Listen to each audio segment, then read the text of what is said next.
എല്ലാ ദിവസവും ചൊല്ലിയാൽ ജീവിതം അടിമുടി മാറുന്നൊരു പ്രാർത്ഥനയാണിത്.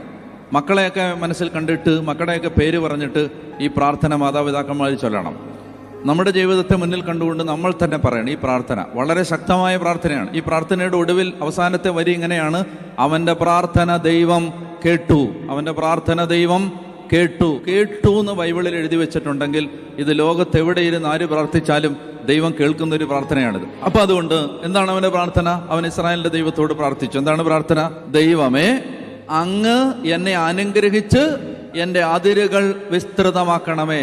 യെശയ്യാ 54 ഇതാ വായിച്ചത്. എന്താണ്? നിന്റെ കൂടാരത്തിന്റെ അതിരുകൾ വിസ്തൃതമാക്കുക.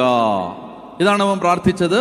ദൈവമേ, എൻ്റെ അതിരുകൾ എന്നെ അനുഗ്രഹിച്ച് എൻ്റെ അതിരുകൾ വിസ്തൃതമാക്കണമേ. പിന്നെ അങ്ങയുടെ കരം എന്നോടുകൂടി ഇരിക്കുകയും സകല വിപത്തുകളിൽ നിന്ന് എന്നെ കാത്തുകൊള്ളുകയും ചെയ്യണമേ.